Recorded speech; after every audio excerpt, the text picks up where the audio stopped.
ఇవ్వనివ్వరండి. ఏది ఏమైనప్పటికైనా ఇప్పుడు చిన్న చిన్న పిల్ల కాలువల్లో ఇస్తున్నారో లేకపోతే చెరువుల్లో ఇస్తారు. ఇక్కడ చెరువులు ఉండవు అనుకుంటా. ఉంటాయండి ఇక్కడ? ఉండవు, మన సైడ్ ఉంటాయండి. చెరువుల్లో కూడా ఇస్తారండి.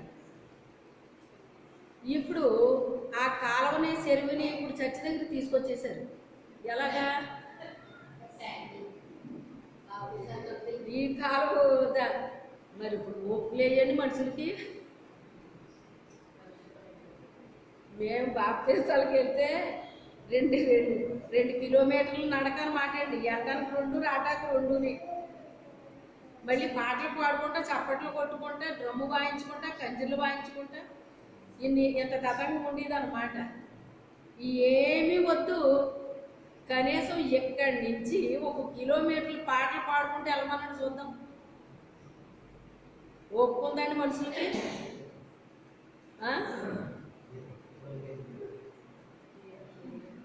ఎక్కడ ఎవరు పడిపోతారో తెలదన్నమాట. అంత అలాగ అయిపోయారండి జనాభా ఇప్పుడు.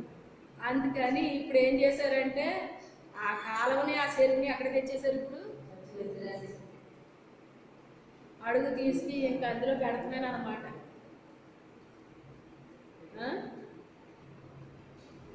అంత సింపుల్గా దేవుడు ఏం చేస్తాడు మరి? ఇంకా ఏదోలాగే ఎక్కడో చోట మునగండ్రా బాబు. ఇంకా మీరు మునగటమే కావాల్సింది నాకు. ఎక్కడో చోట మునగట్లే.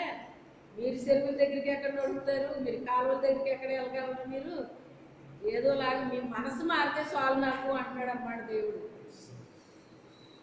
ఇప్పుడు వాళ్ళ ఊర్లో ఉన్నంత కాదండి అది.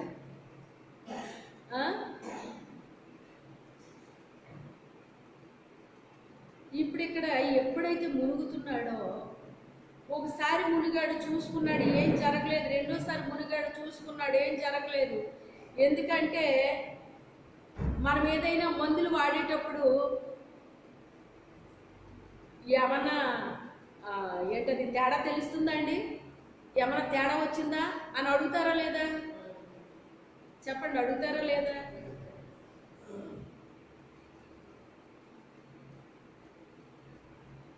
నెల తర్వాత అయినా అడుగుతారా లేదా ఎలా ఉంటుంది ఏంటని?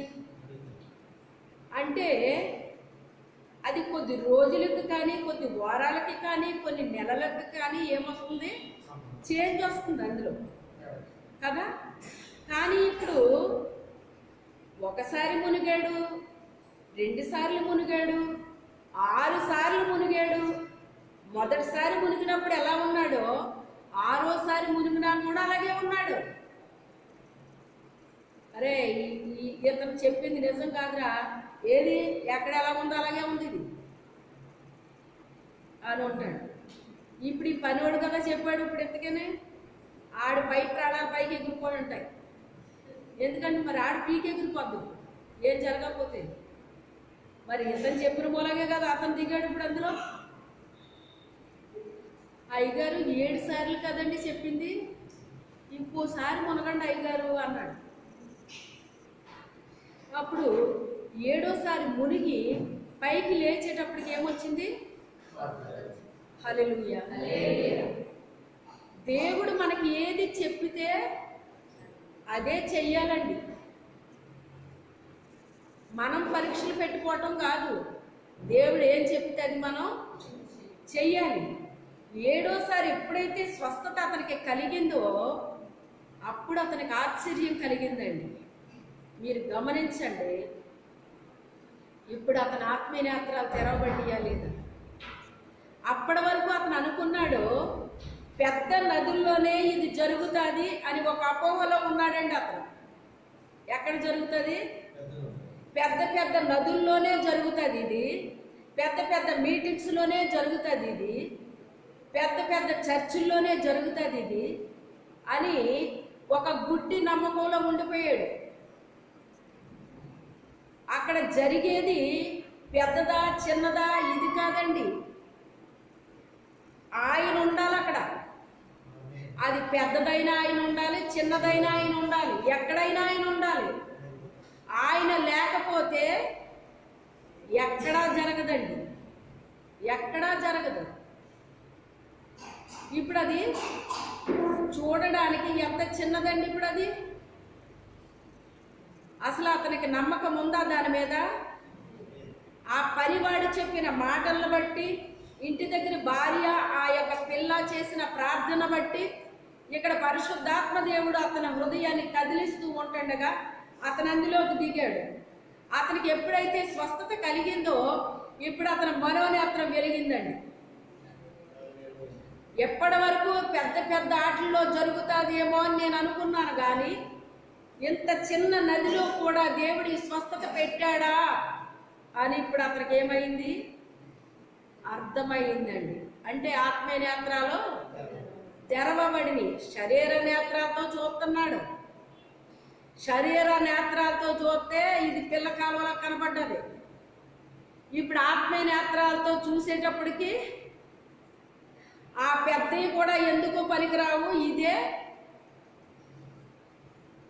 ఇదే గొప్పది అని ఇతనికి అనిపించింది అన్నమాట అండి. మన ఆత్మీయ నేత్రాలు మూయబడితే మనకేమీ తెలీదు. మన ఆత్మీయ నేత్రాలు తెరవబడితే అప్పుడు మనకు అర్థమవుతుందండి. ఆయన తెరవాలి మన నేత్రాలు. అదే ఎలీషాని చంపడానికి శత్రువులు చాలా సైన్యం వచ్చేసిందండి. శత్రువులు అతని మీదకే గుర్రాలు, రథాలు, సైన్యము వచ్చేసారండి. వచ్చేసి చుట్టుముట్టేశారటండి. చుట్టుముట్టేస్తే అతను మామూలుగా ప్రార్థన చేసుకుంటాడు కూల్గాని. ఎందుకని? ఏ దేవుణ్ణి నేను నమ్ముకున్నానో ఆ దేవుడు నా చుట్టూ తన కాపుదలనే ఉంచుతాడు. ఆ దేవుడు నా చుట్టూ తన కాపుదలను ఉంచుతాడు. అది అతని నమ్మకం. కూడా ఉన్నాడే గెహాజీ, నాయన తెల్లారందే బయటికి వెళ్ళిపోయాడటండి. కొంతమందికి మంచి అలవాటు ఉంటుందండి. తెల్లవారందే బయటికి వెళ్ళిపోయండి, అన్నీ చూసుకుంటారండి. ఏమన్నా చెట్టు వెళ్ళిపోయి ఇంకో చోటకి వెళ్ళిపోద్దా, లేకపోతే అక్కడ ఉన్న ఇల్లు ఇంకో చోటకి వెళ్ళిపోద్దా, లేకపోతే ఎక్కడికన్నా తారుమారులు అయిపోతాయండి. నాకు అర్థమవుతూ ఎంతమందికి ఉంది అలవాటు? ఓసారి అల్లెళ్ళి చెప్పండి. నాకు లేదండి అన్నవాళ్ళు గట్టిగా చెప్పండి అల్లెళ్ళి. దేవుని స్తోత్రం. మీరు ఎత్తలేదే?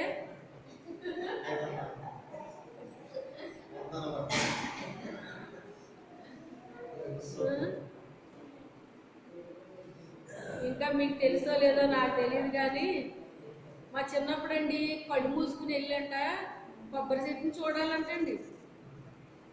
కొబ్బరి చెట్టు మాట ఎలాగున్నా వీళ్ళు పడిపోతారు ముందు.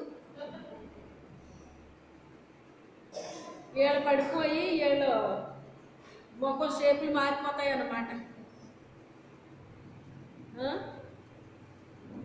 ఇలాంటివన్నీ ఉండేయండి.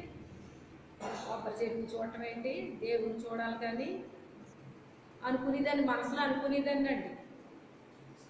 ఒక్కోసారి మనసులో అనుకునేదాన్ని, ఒక్కోసారి చెప్పాల్సి వస్తే చెప్పేదాన్ని కూడా అన్నమాట. పెద్దోళ్ళు చిన్నోళ్ళని చూసేదాన్ని కాదండి. అయితే చుట్టూ చూసుకున్నారటండి. చుట్టూ చూసేటప్పటికి సైన్యం ఆవరించేసి ఉన్నారటండి. గుర్రాలు, రథాలు, సైన్యము. నాయనా అనుకుంటా గందరగోళంగా వచ్చేసేటండి లోపలికి. ఏరా ఏం జరిగిందని చాలా కూల్గా మాట్లాడేటట్టు ఆయన. ఇంకేముంది నాయన, మన చుట్టూ ఆవరించేశారు అందరూనే అని చెప్పేసి అన్నాడంట. వారికంటే అధికులు మన పక్షంగా ఉన్నారా? మీకు ఇంటికి వెళ్ళిన తర్వాత చదువుకోండి. 6వ అధ్యాయం, రాజులు రాసిన 2వ గ్రంథం 6వ అధ్యాయం 16, 17, 18 చదువుకోండి. వారికంటే అధికులు మన పక్షముగా ఉన్నారా అని చెప్పి, ప్రభువా వీడి నేత్రాలనే తెరువయ్యా అని చెప్పేసి, నీ కాపుదల వీడికి కనిపించేటట్టుగా వీడి ఆత్మీయ నేత్రాలు తెరువయ్యా అన్నాడంట ఆయన. తెరువు అనగానే మళ్ళీ వెళ్ళాడు బయటికి. బయటికి వెళ్తే వాళ్ళకంటే వీళ్ళ పక్షాన ఉన్న వాళ్ళు ఇంకా అధికులు ఉన్నారటండి. వాళ్ళే చిన్నోళ్ళు అంట, వీళ్ళే పెద్దోళ్ళు అంటండి, వీళ్ళే పెద్దోళ్ళు. అయితే అప్పుడు నాయన నాయన మన పక్షాన ఉన్నవాళ్ళు వాళ్ళకంటే అధికులయ్యా అని చెప్పేసి అన్నారంట. ఆ తర్వాత ఆ శత్రువులు వచ్చారు వీళ్ళ దగ్గరికి. వచ్చిన తర్వాత ఏం అనలేదు ఆయన. వీళ్ళ నేత్రాలు మూయకూడదు కాక అన్నాడు ఆయన. అంతే. ఆయన ఎక్కడున్నాడో కనపడతలేదు. ఆయన ఎక్కడున్నాడో కనపడట్లేదు. అప్పుడు రండి మీరు భోంచేతురుగానని చెప్పేసి తీసుకెళ్ళాడంట. మరి పళ్ళు కనపడట్లేదు కదండి, తీసుకెళ్ళాడంట. రాజు దగ్గర తీసుకెళ్ళి, సరే శత్రువులే కానీ మన దగ్గరికి వచ్చారు కదా, వాళ్ళకి భోజనం పెట్టి పంపించేయండి అన్నాడంట. భోజనం పెట్టి పంపించేశారు. మన శత్రువులకైనా సరే ఆకలి అని వస్తే ఏం చేయాలంట, మనం భోజనం పెట్టు అంటే కొంచెం జ్ఞానం కూడా ఉపయోగించుకోండి. భోజనం పెట్టమన్నాం కదా అని చెప్పేసి చాలా రకాల వాళ్ళు వస్తారు. ఇప్పుడు ఎవరు ఎలాంటి వాళ్ళు మనకు ఏమన్నా అర్థమవుతుందండి చెప్పండి? మీ ఇంట్లో ఉన్న వస్తువులు ఏవో మీకు తెలదు, వాళ్ళకి తెలుస్తుంది. అవునా కాదా? అందుకని ఈ రోజుల్లో ఒకప్పుడులా లేరండి ప్రజలు. అందుకే ఎవరికి ఏది పెట్టాలన్నా కూడా ఇప్పుడు భయపడుతున్నారా లేదా ప్రజలు? మా చిన్న వయసులో ఎవరన్నా అడుక్కుని మనిషి వస్తే అండి, ఏ గుమ్మం దగ్గరికి వెళ్ళినా అలా అబ్బాయి అన్న మాట అనేవారు కాదండి. ఎవరు పెట్టేవారండి. అతనికి ఎంత సరిపోద్దో అంతవరకే తీసుకునేవాడు. ఇంకా చాలమ్మా, ఇంకా నాకు ఎక్కువైపోద్దమ్మా, ఇంకొద్దు అని చెప్పేసి అతనికి సరిపడగా మాత్రమే తీసుకుని ఏ గుడి దగ్గరకు వెళ్ళిపోయి తినేసేవాడు అన్నమాట అండి. ఇప్పుడు అడుక్కునే వాళ్ళు అలా ఉన్నారా? అన్నీ మారిపోయినాయా లేదా చెప్పండి? అన్నీ మారిపోయినాయా లేదా? అందుకే ఆయా ఆత్మలు దేవునివో కావో పరీక్షించి తెలుసుకోండి. ఇప్పుడు మీకు చెప్పాను నేను, హాగర్కి ఆ చిన్న పిల్లకి ఎంత తేడా ఉంది. రక్షణ లేని హాగర్ వలన ఎంత ప్రాబ్లం వచ్చింది.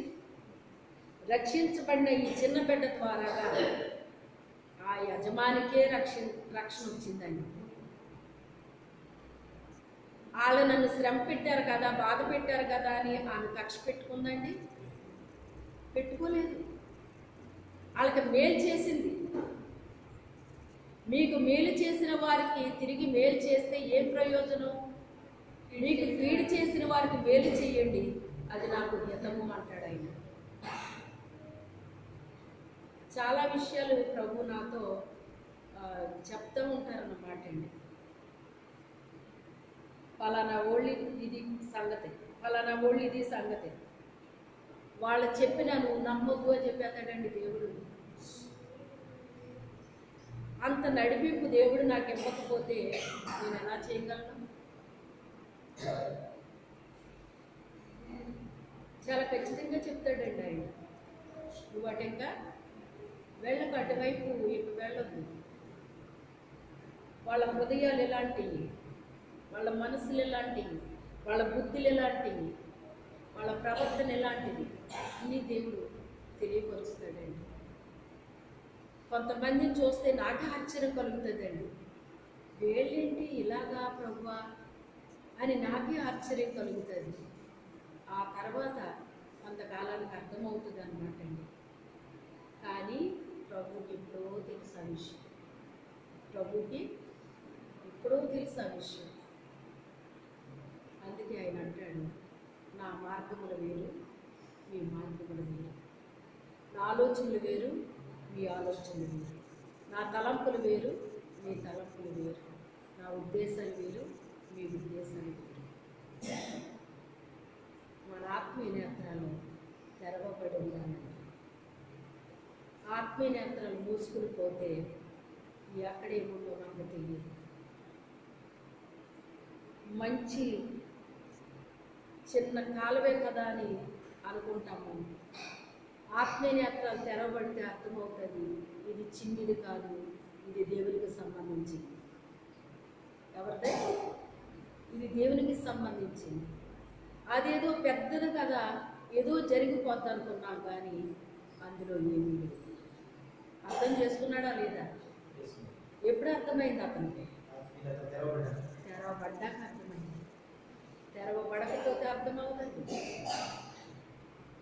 మన చుట్టూ దేవుని కొరకు నిలబడిన వారి చుట్టూ ఆయన ఎంత కాపుదలను పెడతాడో ఆత్మీయ నేత్రాలు తెరవబడితే కనపడుతుంది, తెరవబడకపోతే కనబడుతుంది. దేవుడు తన వాక్యాన్ని దీవించునుగాక. ప్రార్థన చేసుకుందాం. ప్రార్థన చేయండి. మీలో ప్రేరేపించబడిన వారు ప్రార్థన చేయండి.